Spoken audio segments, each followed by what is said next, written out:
What's up you guys, it's Ben and welcome back to my channel where we talk about everything there is related to selling on Amazon. So for today's video, what I want to do is cover my own Amazon FBA sales for the month of April. I'm going to go into detail as to what exactly has been selling, what hasn't been selling, and my overall figures in general. Now, to be completely honest, it's not been a good month, and I will go into detail as to why I think this has been the case. And it's quite a difficult video to make given that I've been selling on Amazon for over 3 years now. However, the truth of the matter is, guys, Amazon FBA, just like any other business, has its good moments and good months, which we have been experiencing over 2020, but also it has some bad months as well. So in also today's video, what I'm going to talk to you about is those bad months, because in my personal opinion, the bad months is what's going to make you a better seller. I want you to be better. The bad months, when you actually see lower profit figures at the end of each and every single month, is what makes you think outside of the box and come up with creative ways effectively how to potentially increase your revenues or reduce your costs to make sure you push as much of that net profit down to the bottom line as much as possible. It's these bad months at the moment that we're experiencing which is going to make good sellers great sellers and was going to make average sellers completely fall off because they will use this as an excuse to completely quit Amazon, such as it's too competitive, there's now no demand with more people going out and shopping in stores and the lockdown effectively being completely over. Why do you have to come up with every excuse in the book? So in today's video, I'm going to go into detail as to what I will personally be doing to try and push my sales up as much as possible whilst also reducing the costs, trying to be as much of an efficient business as I can possibly make it. Therefore, if you are interested in selling on Amazon, guys, and if you are looking to make this a serious side hustle or even potentially a full-time income, please don't forget to check the links down below for my own personal mentorship too. So basically, I can help you throughout these difficult times as well. Otherwise, guys, if you are interested in selling on Amazon and want to use some of the business tools that I use, such as Helium 10, will get 50% off on your product research tools. Awesome, the perfect accountants who know exactly what to do when it comes to e-commerce businesses, or Tide, the perfect business bank account to start off your Amazon FBA business. With that being said, guys, let's get straight to the video. So guys, as you can see, for the month of April, I was able to make £55,000.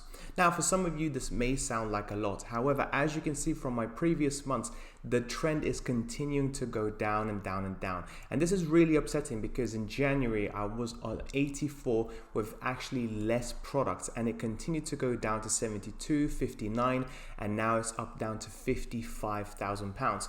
And this is a very, very interesting trend and also quite a painful month to see, because for the first time since I started selling on Amazon last year in April, I was able to make more money than this year.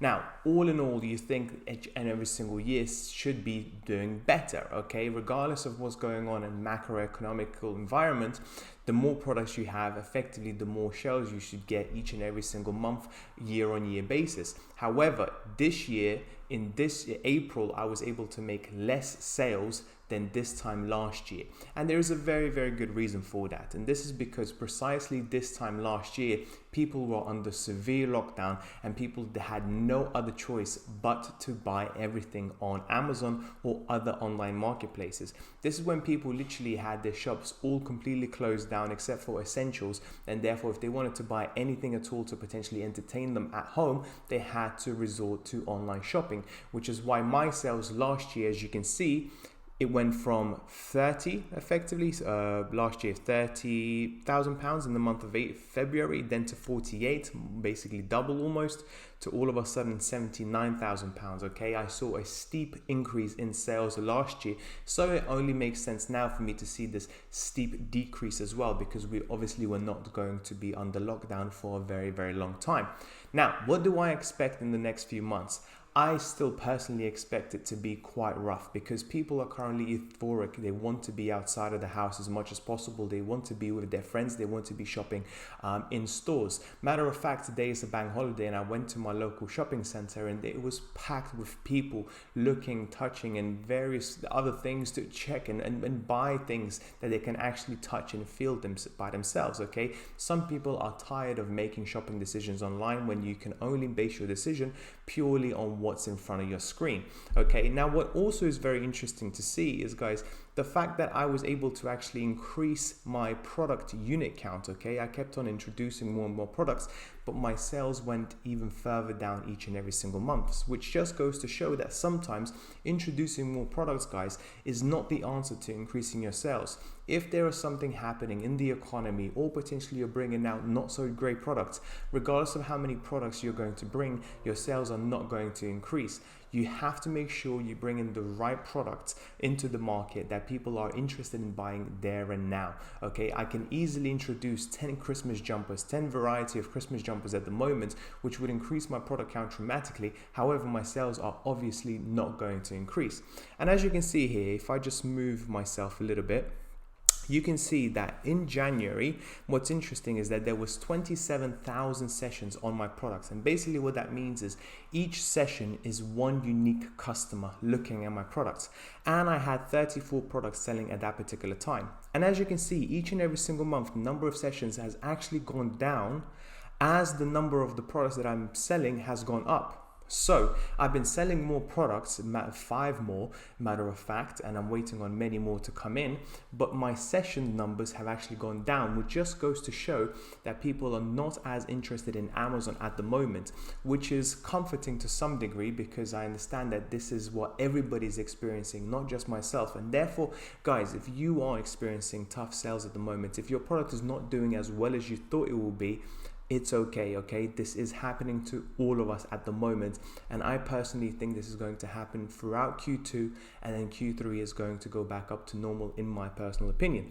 So why do I think that is the case? Well, first things first, right now, if you just type in Amazon into Google Trends, you can see that it has gone down each and every single month, just like my sales have ever since January, okay? And as you can see, historically speaking, Q2, i.e. April, May and June, is always the sluggish months. It's always when people are not very interested in buying anything off Amazon. They're probably more interested in being outside, enjoying the weather and so on and so forth. Usually the sales start to increase around June, July time onwards, okay? So this is what I think, based on historical data, what people are going to be doing again this time as well. So in the next few months, we're going to have to bear with the bad sales, okay? Continue improving your business, continue adding more and more products in. However, if they don't do as well as you'd hoped, it is because of what's going on in the market at the moment, not because of what products you're bringing in. And last but not least, what I also wanted to show you guys is the trend for online shopping at the moment. As you can see, it went massively up because of the lockdown, and also again during the second lockdown and during Christmas sales. But as you can see now, it's starting to kind of level off back to the pre-pandemic levels.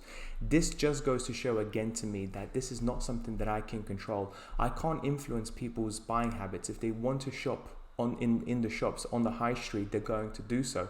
However, in my personal opinion, over the long term, people will continue to remember the convenience that Amazon and various other marketplaces has brought to them during the pandemic levels. And if they can't find something on the high street, which in most cases will be the case, they can easily order something online, and it will get delivered to them the next day.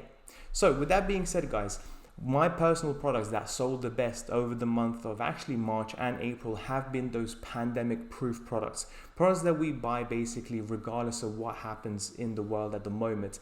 Products such as beauty, products such as household items, and various sports and outdoors items. Also, I've seen a slight increase in travel and outdoor products as well. So people are starting to think about traveling. So luggage items, travel bags, and various other things are continuing to do really, really well as well. What products haven't done well is all of those pandemic products that make you use them when you're stuck at home, working from home. Those are the products that have taken a severe dip because now people are going back into work or they're busy being outside, exercising and so on. With that being said, guys, now let's go on to my 5 things, what I'm planning on doing in the next few weeks to basically improve my sales and potentially reduce the cost as much as possible so I can continue making as much profit as possible, that I think you should be thinking about implementing yourself as well. Right, guys, so the first thing that I'm planning to do that I think you should be considering of doing as well is bringing out more products, but products that are going to sell well throughout the year. Instead of now focusing on products that are going to do well during the pandemic and lockdown, lockdown, we should now think about going back to normal. Products that have been selling well 2 years ago around summertime, before the coronavirus, before the pandemic started. This is the information that you should be going for to kind of get an idea of what's usually selling around June, July time.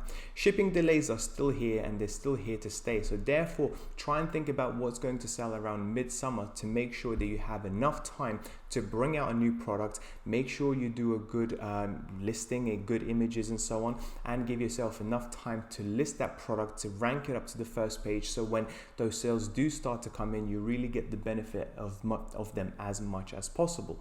No more am I going to be looking for products that do well when we're in lockdown. People are doing everything they can to stay outdoors as much as possible, and therefore products that we were using all the time, such as various fitness products as well, home fitness kits and various other things, I'm now staying well clear away from them, because if you check on any of those niches, you can see that the demand for them is going straight down. The second thing that I'm going to be doing is looking for other ways of making revenue. At the end of the day, guys, Amazon is not the only online marketplace out there that people go to buy new products effectively, okay? There are various other marketplaces. Now, I have two choices. Either I can go onto Amazon EU and go for various other Amazon marketplaces, other countries effectively, and send products to those countries, make listings in various other languages, or I can just use other marketplaces outside of Amazon, such as eBay, such as Facebook Marketplace, such as Instagram and various other ones. At the end of the day, guys, what matters to me the most is sales. I don't really care where they're coming from. And what I also like about the Amazon Fulfillment Network is the fact that I can actually use their fulfillment network for any sale that I make. So for example, if I make a sale on eBay, I can easily create a shipping plan for that particular customer and get Amazon to deliver that product to that eBay customer the next day. Just because I'm buying and selling something on eBay doesn't mean that I can't use the products that I currently have sitting at the Amazon FBA warehouse. This is a very, very convenient thing for me, because that means I don't have to pick and pack the orders myself, and I can scale up the business even further whilst selling at various other marketplaces that are growing as we speak. Another thing that I'm planning to do is obviously cut costs. And very recently, I actually made a video of one of my biggest things that I really find annoying with Amazon, and that is their refund policies. At the end of the day, there will be a ton of customers that will continuously return products that may be slightly faulty or damaged packaging or whatever, or something that they're just not happy with. There is a bunch of products at the moment that come that people don't even aware of, to be completely honest, that I personally think you can do something about. So instead of getting them disposed of, what I'm now doing is actually getting them returned back to me or my family, and getting my family to sell them, or car boot sales.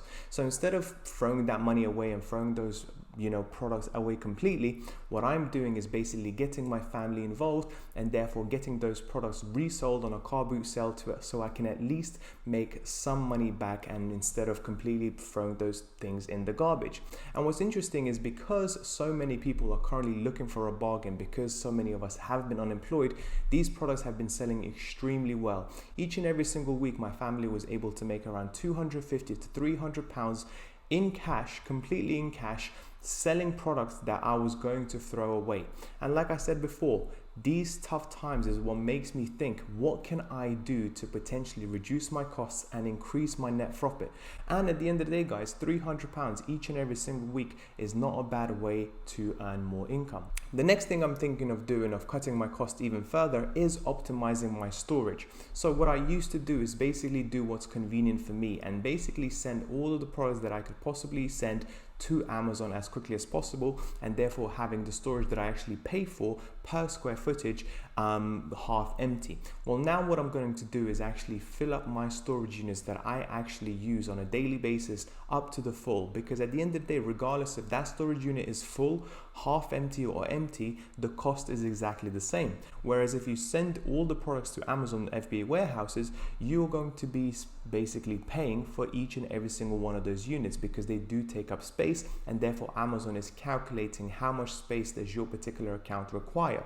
So what I'm going to do is take as much products into my own hands, into my own warehouse as possible, and drip feed very little to Amazon each and every single day, week by week, so I can therefore reduce my storage costs and keep as much of the net profit as possible. Because at the end of the day, guys, if you're not looking at this, the storage cost can really eat into your profit margin. And last but not least, guys, this is something may not be applicable to you as much as possible, but I was planning to hire a few virtual assistants to help me with the running of my Amazon FBA business. I've realized that with the increase of demand, I'm struggling to keep everything, keep an eye on everything. At the end of the day, with more sales comes more pressure, more products go out of stock, and I thought an extra pair of hands or two will definitely be able to help me run my Amazon and basically grow my Amazon FBA business even further.